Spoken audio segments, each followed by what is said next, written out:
Hey guys, it's Brandon, aka B.Rich Beauty, aka your beauty best friend. Happy Friday, y'all! Well, Jussie Smollett is a free man. Wendy Williams did her first interview, and Ellen DeGeneres is giving away millions of dollars, y'all. We're talking about that and a lot more. You know what to do. Grab your tea, grab your beverage. Let go!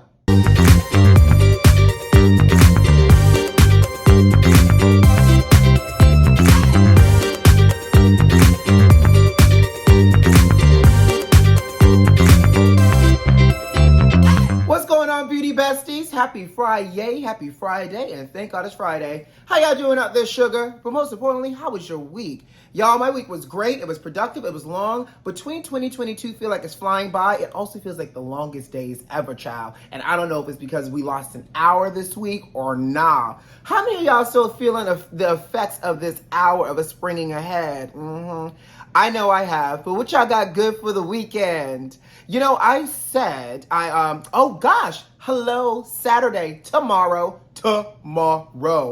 I'm doing the Florida AIDS Walk, and I forgot to even invite y'all Beauty Besties to even donate. Your Beauty Best Friend is walking tomorrow with Mac Cosmetics, child, and you know, there's a donation link that I'm going to put in the description box of this video. Go ahead and drop your Beauty Best Friend a few dollars so he can walk and raise money, because for every dollar that I raise, the company matches it as well. And it's a good cause. I'm going to be out here in these streets Saturday early morning, child.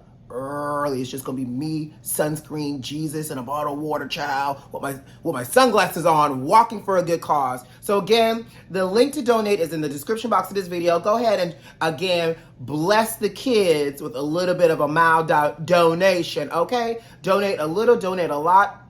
Do whatever is in your heart, but I appreciate you for your donation, and then just kind of like laying low, doing some, makeup this weekend and whatnot, and, filming some videos for y'all or whatever. But that's all I really got planned for this weekend. But y'all let me know what y'all got going on for the weekend. But baby, today is Friday. The topics are hot. Let's jump right into it. Well, summertime, gas is high, and the living is expensive. Did y'all hear that Netflix is upping the game? Netflix has announced that it will be charging folks for sharing their password. Y'all heard me correctly. Netflix announced on Wednesday that they will be piloting ways to charge users for giving out their passwords to extra members outside of the household. So basically, if y'all don't live in the same household, Netflix is trying to crack down and say, you owe us X amount of dollars because this person who's not in your household tried to access your Netflix account with your password. Child, does Netflix not know that the back of this Netflix economy and this Netflix loyalty has been built on the backs of sharing passwords? I don't know about y'all, but I feel some kind of way. What if, as a Netflix user, I decide to vacation at the same time in Atlanta, Cabo, and Paris? You telling me I can't use my password in all three places at the same day? Y'all know what I mean. And the reason why I'm so invested, because I may or may not be sharing somebody's Netflix password. Allegedly, may or may not be. Oh, and by the way, they're saying that the reason why they're implementing this surcharge, this pilot program is by sharing your passwords, y'all. Y'all listen up. They're saying that you guys, y'all, affect the ability for them to create programming for television and film. Is that why the offerings for TV and film is so bare minimum, Netflix, because we sharing our passwords? Or is it the millions and millions of dollars that y'all writing out here for people with, movies that are subpar and or TV shows that, are subpar as well? I don't know. Listen, if this means that I get a better Bridgerton, if we can afford to bring Reggae Jean back by upping the ante for Netflix, I may not be opposed for this extra charge. But at the end of the day, how y'all feeling out there? All y'all out there that are giving out y'all passwords, have lent out y'all passwords, are y'all about to charge the people that y'all gave y'all password to a little incremental charge so that way you can supplement this increase for y'all? Or do y'all plan on taking y'all Netflix business somewhere else and go down to the Hulu where you can share your password for free? And if you are, y'all let me know, because I might need a Hulu password too. Okay, let's move on. Well, in my best color purple voice, my God, the dead has arisen. Wendy Williams recently did a Good Morning America interview with TJ Holmes. And in her interview, she talked about her health. She also talked about her Wells Fargo drama that she's had going on as well. Ironically enough, Wendy did this Zoom interview with TJ Holmes with the camera turned off. Wendy said she felt fine, child, but apparently she didn't feel fine enough to turn her camera on. But all we got was basically a telephone interview on a Zoom call. Girl, you could have called in on the regular landline, and they could have just broadcast you over the speakers in the actual studio. And by the way, Wendy, if you feel so great, and I get it, you may not have had your glam. Girl, if you don't grab one of your at-home shake and go wigs, Zoom now has a filter that you could throw on for beauty and even add in, a little filter lipstick. Girl, if you don't throw a filter on that face with a little filter lipstick and blush and throw on one of them household wigs and jump on so that people can see you, I don't know, that felt a little suspicious. But Wendy said that she was feeling fine and she had the mind and the body of a 25-year-old.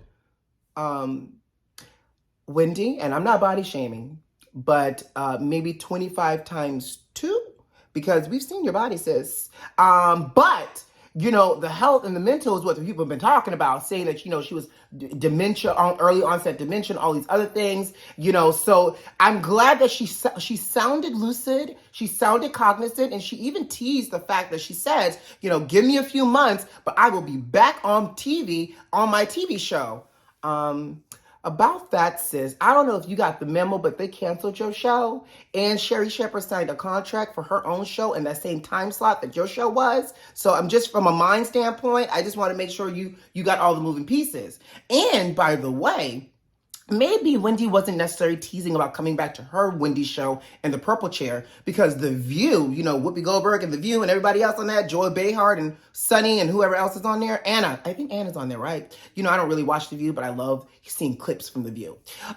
They offered Wendy an open invitation to come onto The View to co-host as a guest anytime she felt like it. So maybe Wendy is teasing us that she's coming back to television, maybe not on the Wendy show, but maybe as a co-guest host for The View.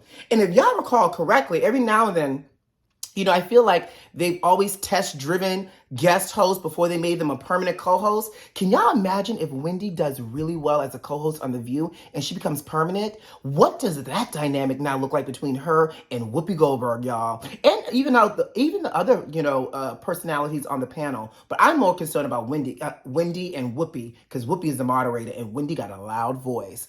But I think, bringing that type of entertainment perspective to The View would actually do well for The View. So I'm intrigued to see if this actually comes and plays itself out, or if, Wendy is thinking she's going back to her show that's been canceled. And, also, she addressed this whole Wells Fargo thing because, Wendy's been cut off from her money for like the last 2 months, and she has not been able to pay like mortgages and her staff and everything else. So I guess people are either working for free or working for vouchers. I don't know. But one of Wendy's representatives then got on the call to address the situation, which I thought was weird too. And what's even crazier is that the representative said that the only reason why Wells Fargo is doing all of this is because the person who was a former employee of Wendy but also worked for Wells Fargo got upset that Wendy was giving Kevin Jr., her son, more access to her, her businesses and her finances, which meant less access for this former employee, and less access for this former employee with Wendy and her finances. So basically the person got upset and did something shady, and now Wells Fargo is saying in order for Wendy to get a hold of her money, she needs to be placed in a conservatorship. This is crazy to me. How is this person and a former employee but also worked for Wells Fargo and then did something in the system to make Wells Fargo think that Wendy was incapable? Child, it sounds like Days of Our Lives, and guess who's going to be tuning in?